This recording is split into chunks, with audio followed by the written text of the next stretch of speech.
Hey friends, this is Bradley Check from Logan High School, and I'm here helping you guys read Locomotive today.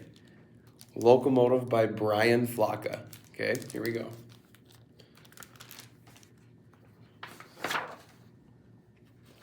Here is a road made for crossing the country, a new road of rails made for people to ride. Here's how the road was built, with a grunt and heave and a swing, with the ring of shovels on stone, the ring of hammers and spikes. Clank, clank, clank. Men came far away to build from the east, to build from the west, to meet in the middle. They cleared the rocks and dug the tunnels. They raised the hammers and brought them down. 3 strokes to the spike, 10 spikes to the rail. Clank, clank, clank.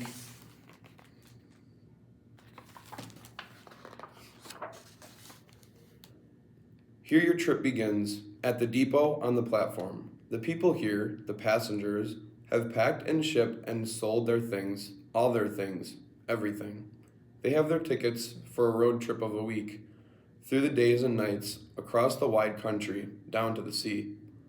Look for the train that will take you, the first train of the trip. Listen for the engine, for the mighty locomotive. She's waiting in the rail yard, ready for her work. Hear the clang of the bell, hear the huff of the engine. Her crew is bringing her out. See a puff from her stack, a puff of smoke, a smudge in the sky. Here she comes. See a puff, a smudge, a cloud. Choo-choo.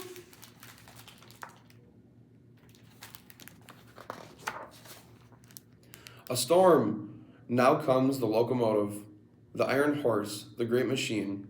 50 feet and 40 tons, wheels spinning, rods swinging, motion within motion, running down the track. She's bright in her paint and her polish, the pride of her company and crew. She pulls her tender and train behind her.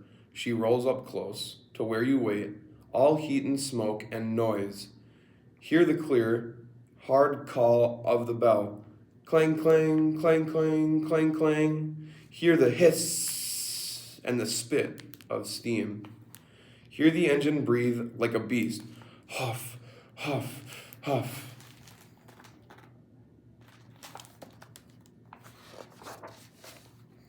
She carries the crew that makes her run. Brakemen, firemen, engineer, and in charge of them all, the conductor, the captain of the train. He cries, "All aboard! Step up quick!" Or step up, step quick.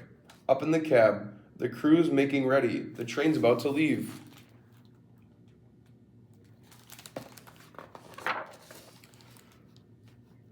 Up in the cab, small as a closet, hot as a kitchen, it smells of smoke, hot metal, and oil. The fireman keeps the engine fed. He scoops and lifts and throws the coal from the tender to the firebox. It's hard work, hot work, smoke and cinders, ash and sweat. Hard work, hot work. But that's a fireman's life. He tends the fire that boils the water, that turns into water, that turns the water into steam. Then the engineer, the hogger, pushes forward the Johnson bar. He blows the whistle as a warning, 2 toots to say, "This train's about to go." He pulls the throttle lever, he opens the throttle. Not too much, not at first, or the wheels would spin on the tracks. Easy, easy. He releases the steam. It pushes through the pipe. It goes to do its work.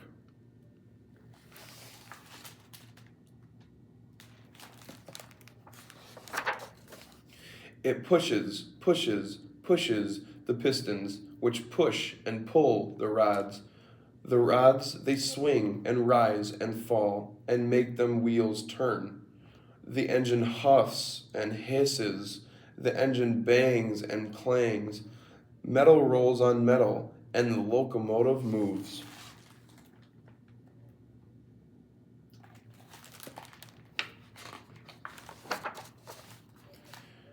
It gives the cars a jerk and a tug.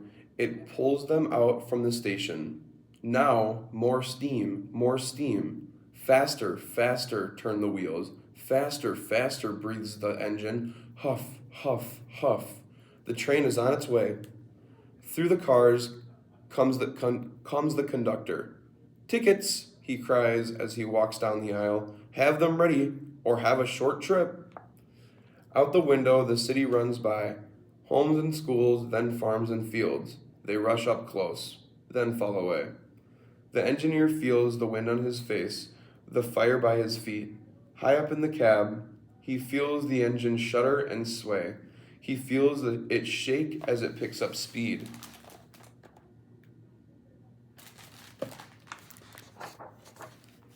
The sounds of the engine surround him, the rhythm of pistons pounding like hammers, the drivers drumming the rails, the smoke and the steam rushing up through the stack. Chug, chug, chug, chug, chug, chug. The engineer keeps his hand on the throttle, keeps his eyes on the line. He is the master of his machine. He knows her moods and tempers, where to set her bars and levers, when to slow down and when to speed up, when to run her wide open. Full steam ahead! Faster, faster, turn the wheels. Faster, faster, breathes the engine. The country runs by, the cottonwoods and river. Westward, westward runs the train, through the prairies, to the great plains, onto the frontier.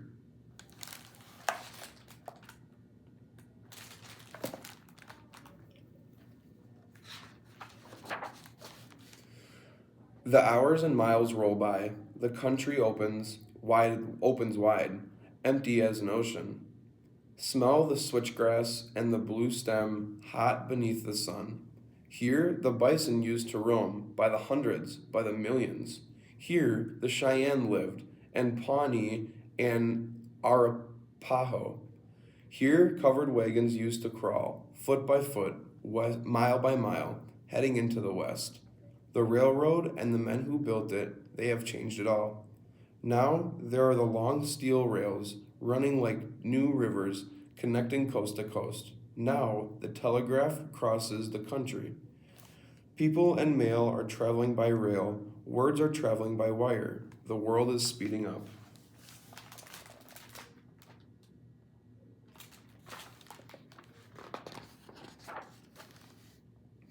In the rattling, rocking cars, click, clack, click, clack, click, clack, there are neighbors to meet, games to play, songs to sing. And if you're bored, if you're hungry, there is a butch. A boy who walks the aisle and sells books, maps, magazines, yesterday's paper, fruits and candies, soaps and towels, coffee, tea, sugar, hash, beans, bacon, and all the cigars you can smoke. Disaster on the Memphis line, read all about it. There's a stove in one corner for winter trips to keep the passengers warm, and a convenience in the other. It's tricky sometimes to use it when the train is rolling, running, lurching, leaning left and right. But do the best that you can. Don't wait for the train to stop. It's rude to use the toilet when the train is in a sitting position. There's no plumbing here. There's only a hole in the floor.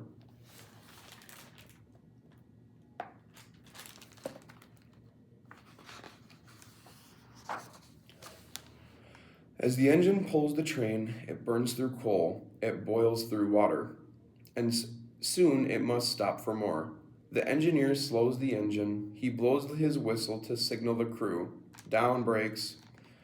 The brakemen hear the call, they turn the wheels which tighten the brakes. They tighten them car by car. The train stops at new cities and stops at new towns. Grand Island and Kearney and North Pallet, and on cities and towns built up for the railroad, built to keep the engines running. At the water tower, the fireman pulls the spout. The fireman lets the water out. Splash! He fills the tank in the tender, so there will be water to pump to the boiler when the engine needs it. And when the train is stopped, when it's time for dinner, find the railroad restaurant. Find the hash house, quick. It's $1 for dinner and 20 minutes to eat it. Don't waste time. Today's menu, buffalo steak, antelope chops, and chicken stew. If the chicken tastes like prairie dog, don't ask why.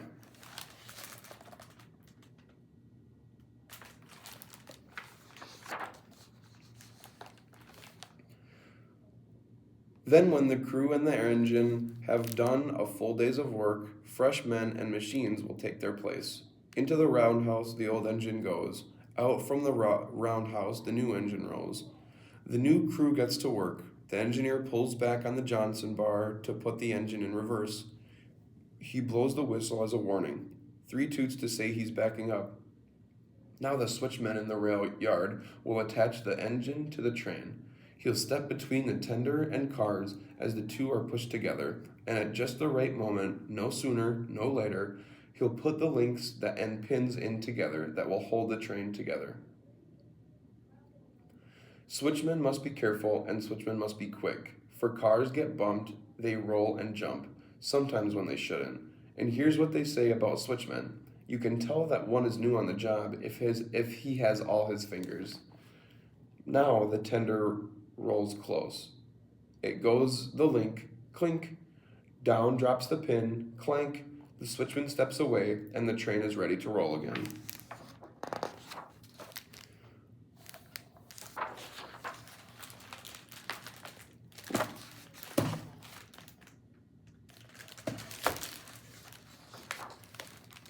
Full steam ahead, westward, westward. Through the night the engine runs. Those up late hear her whistle cry, her wild and lonesome cry. It echoes on far hills and homes, it sounds in distant dreams. In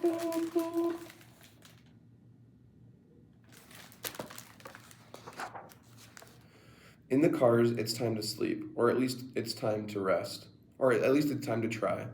In better cars, there are better beds. Porters pull them from the ceilings, they make them from the seats. In your car, for a bed, you use a couch. You use your bench. Get as comfortable as you can. Ask your neighbors nicely. Would you move your elbow? Will you move your foot? Could you please stop snoring? In the dark, the country is changing. The plains rise like a ramp to the foot of the Rockies. By morning, the country is steep. Hard work for one locomotive. At the Cheyenne station, the train gets 2 engines. Now the train is a double header. Up, up, the 2 engines climb among the mountains. But see how well the train's path was chosen. The mountains stay to the left, the mountains stay to the right. The train never meets them head on. It winds between, it weaves among, instead of climbing over. Still, up, up, the 2 engines chug. Working together, they make the grade. They make it to Sherman Station. It may not look or feel so high, like the top of a hill or a mountain peak, but it's the highest point on the line. West of here, the country dips and drops again. West of here, 1 engine will do.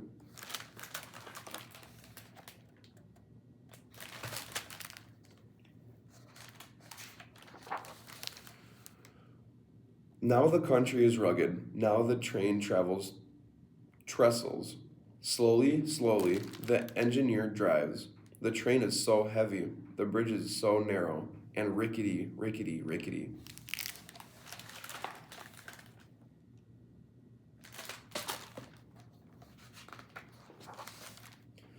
The fireman and the engineer don't let the train get off track. This wreck here is not our engine. They watch the signals and switches. They know to slow down for the curves. They watch the gauge that shows the pressure. If there's too much pressure, they blow off some steam. They watch the valves on the backhead. Those show how much water is left in the boiler. If too much water is boiled away, if the level dropped too low, the firebox would melt, would buckle, would blow. The locomotive would explode. So when the valves show the water dropping, the engineer pulls a handle, he pumps in water from the tender, he keeps his engine safe. Wouldn't you? Westward, westward rolls the train.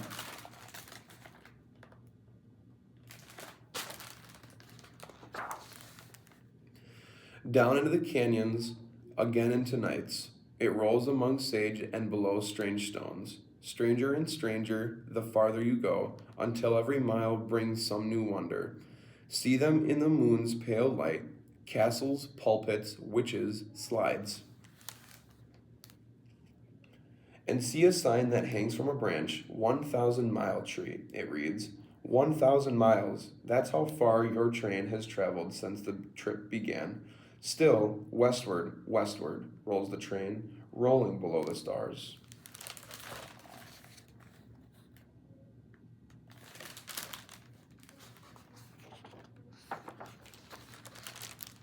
Above the Great Salt Lake, north of Salt Lake City, the city of the saints that the Mormons have made, you reach Promontory Summit. This is the high and lonesome place where this new road of rails was finished. This is where its two halves met, one from the east, one from the west. Here they were joined with a golden spike, a spike made of gold. But don't look for it now. The gold was hammered in. The gold was taken out. Taken someplace safe, replaced right away with a spike made of iron. It took two companies to build this new road, and it takes two companies to run it. Now you'll change from one to the next. The Union Pacific has got you this far. The Central Pacific will finish the job. Look for the train with the yellow cars. Don't take time to see the town. This place is rough. This place is rowdy. Don't wander off. All aboard, all aboard. Here in the West, there's more wood than coal, so wood is what the new engine burns. The fireman lifts it from the tender, he throws it into the firebox and keeps the water boiling. Then the engineer sends the train on its way, out of the station.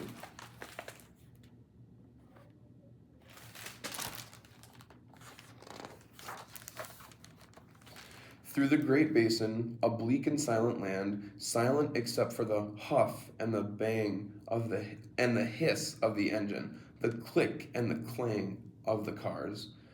On the train rolls, down through the desert, the home of the Paiute and Shoshone. It's a land of dust and bitter rivers, rivers that never reach the sea. They sink away, they vanish. Think of those who came before, who crossed in covered wagons, traveling foot by foot under the beating sun. No water worth drinking for mile after mile.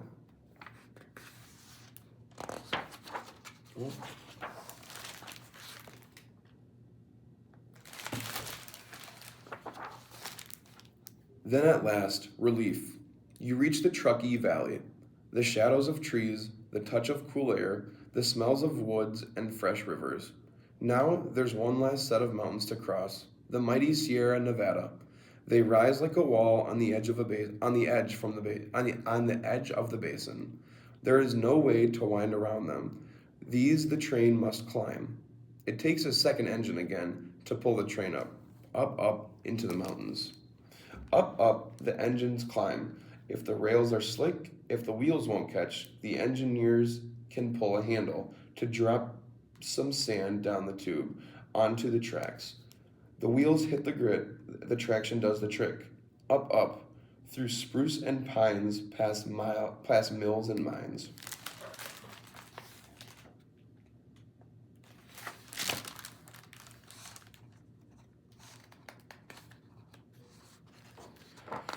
Through the shadowy sheds, long and dark. In the winter, they keep snow from blocking the tracks, but all year round, they block the view. Up, over the stone. Up, over stone.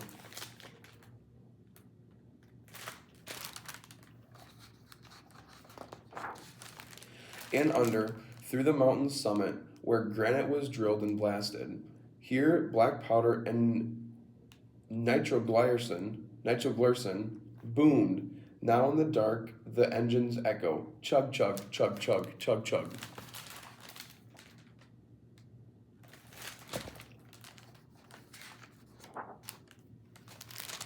Then out the other side. Now the climbing is done. The train changes engines at Summit Station. Again, one engine will do. It's all downgrade from here. Around the curve they call Cape Horn. Down the train rolls, high above the tumbling river, but lower every minute. It rattles and speeds, it dips and drops. The brakemen stand at the ready. The engineer sends some steam in reverse just to keep the train from going too fast.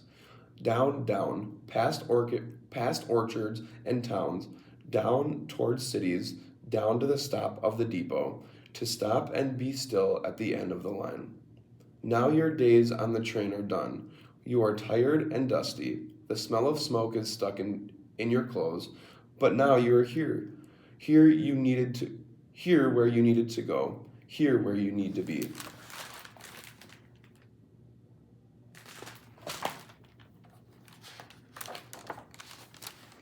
Here with the people you've waited and wanted and needed to see.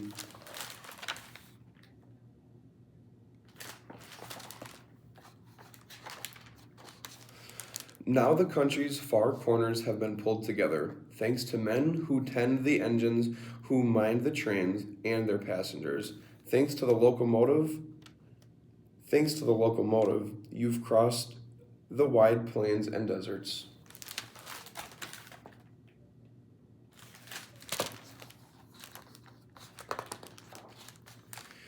You found new cities, new towns beyond mountains. On the Pacific, by that new sea, you have found a place to call home.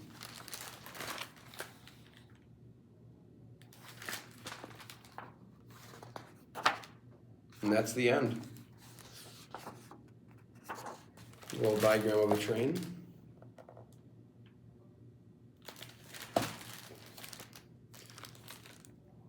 But yeah, that's what I got for you guys. That was The Locomotive by Brian Flock. I hope you guys have a great day, have a great rest of your week, have a great rest of your month, and have a great rest of your guys' school year, okay?